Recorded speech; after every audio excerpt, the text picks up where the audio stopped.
साईं जीवन माला प्रस्तुत करते हैं श्री साईं सच्चरित अध्याय 13 कथा मेरे साईं की। परम ब्रह्म श्री सच्चिदानंद सदगुरु श्री साईनाथ महाराज की जय।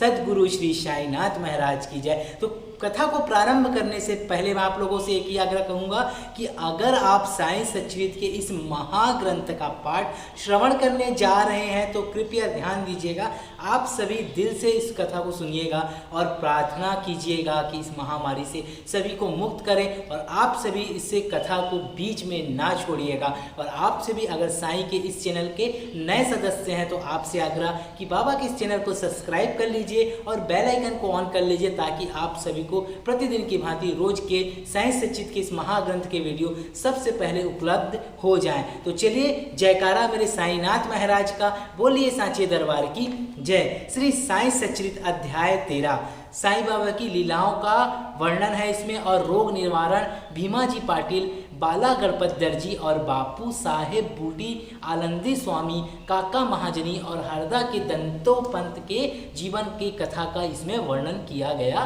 है। माया की अभेद शक्ति। बाबा के शब्द सदैव संक्षिप्त, अर्थपूर्ण, गूढ़ और विद्वतापूर्ण तथा समतोल रहते थे।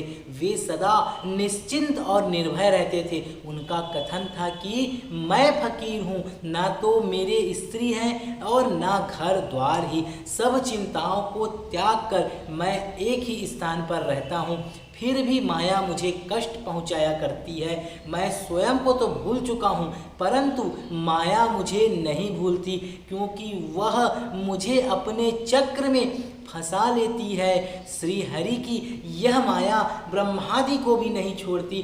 फिर मुझ सरीके फकीर का तो कहना ही क्या है, परंतु जो हरि की शरण लेंगे उनकी कृपा से माया जाल से मुक्ति हो जाएगी। इस प्रकार बाबा ने माया की शक्ति का परिचय दिया है। भगवान श्री कृष्ण भागवत में उद्धव से कहते हैं कि संत मेरे जीवित स्वरूप हैं और बाबा का भी कहना यही था कि वे भाग्यशाली जिनके समस्त पाप नष्ट होने हो वे ही मेरी उपासना की ओर अग्रसर होते हैं। यदि तुम केवल साईं साईं का ही स्मरण करोगे तो मैं तुम्हें भव सागर से पार उतार दूंगा। इन शब्दों पर विश्वास करो, तुम्हें अवश्य लाभ होगा। मेरी पूजा के निमित्त कोई सामग्री या अष्टांग योग की भी आवश्यकता नहीं है। मैं तो भक्ति में ही निवास करता हूँ।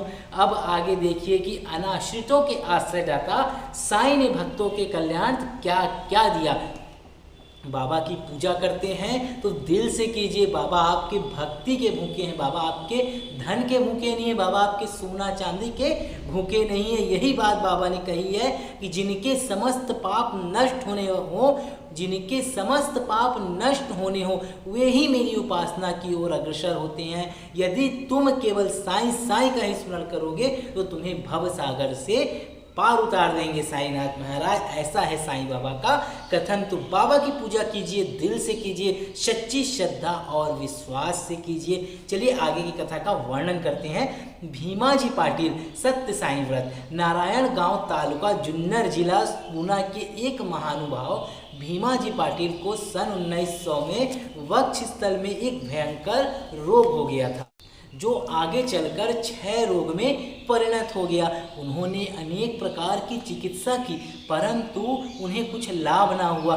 अंत में वह निराश और हताश होकर भगवान से प्रार्थना किए कि हे नारायण, हे प्रभु, मुझ अनाथ की कुछ सहायता करो। यह तो विदित ही है कि जब हम सुखी रहते हैं तो भगवान स्मरण नहीं करते, परंतु ज्यों ही कष्ट हमें घेर लेता है और हमारे बुरे दिन आ जाते हैं तभी हमें भगवान की याद आती है। इसलिए भीमा जी ने भी ईश्वर को पुकारा, साईं को पुकारा। उन्होंने विचार किया कि क्यों न साईं बाबा के परम भक्त श्री नाना साहब चंदोरकर से इस विषय में परामर्श लिया जाए। और इसी हेतु उन्होंने अपनी स्थिति पूर्ण विवरण सहित उनके पास लिख भेजी और उचित मार्गदर्शन के लिए प्रार्थना की।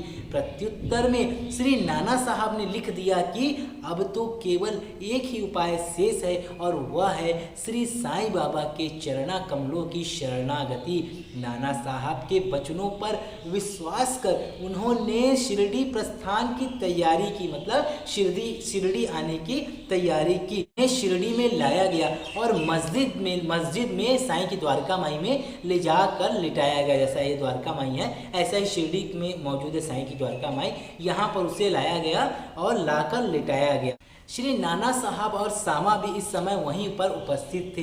बाबा बोले कि यह पूर्व जन्म के बुरे कर्मों का ही फल है, इस कारण मैं इस झंझट में नहीं पड़ना चाहता। यह सुनकर रोगी अत्यंत निराश होकर करुणापूर्ण स्वर में बोला कि मैं बिल्कुल निसहाय हूँ और अंतिम आशा लेकर आपके श्री चरणों में आया हूँ। आपसे दया की भीख मांगता हूँ। हे दीनों के शरण, मुझ पर दया करो। इस प्रार्थना से बाबा का हृदय द्रवित हो गया और वे बोले कि अच्छा ठहरो, चिंता ना करो, तुम्हारे दुखों का अंत शीघ्र होगा। कोई कितना भी दुखित और पीड़ित क्यों ना हो, जैसे ही वह साईं की इस द्वारिका माई की सीढ़ियों पर पैर रखता है वह सुखी हो जाता है। इतनी चमत्कारी थी बाबा की द्वारिका माई। अगर आप कष्ट से परेशान हैं, एक बार साईं की द्वारिका माई में पांव रख के देखिए, एक बार बाबा की धुनी के दर्शन करके देखिए, एक बार बाबा की समाधि मंदिर के दर्शन कीजिए और बाबा के मुख मंडल की छायाकृति को देखिए। आपके सारे कष्ट दूर हो जाएंगे और आप पर साईनाथ की अपार कृपा होगी। आगे चलते हैं। मस्जिद का फकीर बहुत दयालु है और वह तुम्हारे रोग भी निर्मूल कर देगा। वह तो सब पर प्रेम और दया रखकर रक्षा करता है। रोगी को हर 5 मिनट पर खून की उल्टी होती थी, परंतु बाबा के समक्ष उन्हें कोई उल्टी ना हुई। जिस समय से बाबा ने अपने श्रीमुख से आशा और दयापूर्ण शब्दों में उक्त उद्गार प्रकट किए, उसी समय से रोग ने भी पलटा खाया। बाबा ने रोगी को भीमाबाई के घर में ठहरने को कहा। यह स्थान इस प्रकार के रोगी और सुविधाजनक और स्वास्थ्यप्रद तो न था, फिर भी बाबा की आज्ञा कौन टाल सकता था। वहाँ पर रहते हुए बाबा ने 2 स्वप्न देकर उसका रोग को हरण कर लिया। चलिए बाबा ने कैसे उसके रोग को दूर किया। बाबा ने उसे 2 स्वप्न दिए। पहले स्वप्न में बाबा ने रोगी को देखा कि वह पहले स्वप्न में बाबा ने उसे दिखाया कि वह एक विद्यार्थी है।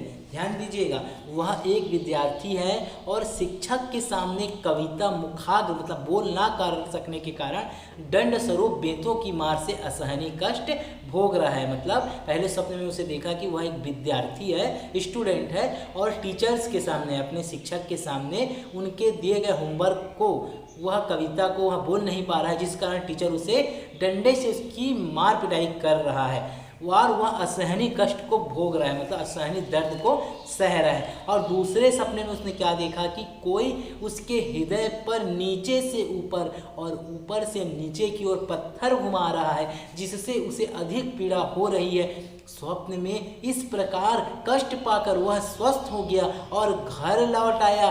फिर वह कभी कभी शिरडी आता और साईं बाबा की दया का स्मरण कर साष्टांग प्रणाम करता था। बाबा अपने भक्तों से किसी वस्तु की आशा न रखते थे, वे तो केवल स्मरण, दृढ़ निष्ठा और भक्ति के भूखे थे। महाराष्ट्र के लोग प्रतिपक्ष या प्रतिमास सदैव सत्यनारायण का व्रत किया करते थे, परंतु अपने गांव पहुंचने पर भीमाजी पाटिल ने सत्यनारायण व्रत के स्थान पर एक नया ही व्रत सत्य साईं व्रत का आरंभ किया। तब से साईं बाबा के व्रत रखने की परंपरा चल पड़ी। तो देखा आपने कैसे एक भक्त को बाबा ने स्वप्न देकर कैसे उसके कष्टों को दूर किए। तो यह बाबा के चमत्कारों में से एक अनोखा चमत्कार था। जिसने सुना बाबा का यह चमत्कार, जिसने सुनी बाबा की यह कथा, उसका जीवन धन्य हो गया। क्योंकि यह कथा हम साक्षात शिरडी के साईं बाबा को सुना रहे हैं, बाबा की द्वारका माई में बैठकर। और हम इसलिए सुना रहे हैं कि बाबा आपकी कथा जैसे आपने दिखाया था शिरडी में, अब आपको संसार में दिखाना है ऐसा ही कोई चमत्कार, जिससे सभी मानव जाति पे बाबा आपकी कृपा हो बाबा, और सभी कष्टों से मुक्त होकर आपके नाम का जयकारा लगाए बाबा। हर दिल में, हर मन में साईं रहे। और आप सभी से मैं यही प्रार्थना करना चाहूँगा, सच्ची लगन, सच्ची आत्मा और सच्चे दिल से आप जिस भी भगवान को मानते हैं, आपके घर में कोई भी ग्रंथ है, उसका प्रतिदिन परिवार के साथ एक पाठ प्रारंभ कर दीजिए और जोर जोर से कीजिए और सभी को सुनाइए, सभी बच्चों को सुनाइए, ताकि आपके भी परिवार की दुआ लगे और आपकी भी प्रार्थना बाबा स्वीकार करें और भगवान स्वीकार करें। तो आप बने रहें साईं जीवन माला के साथ। श्री साईं सच्चिद अध्याय 13 की यह पावन कथा अभी जारी है। ओम साईं राम।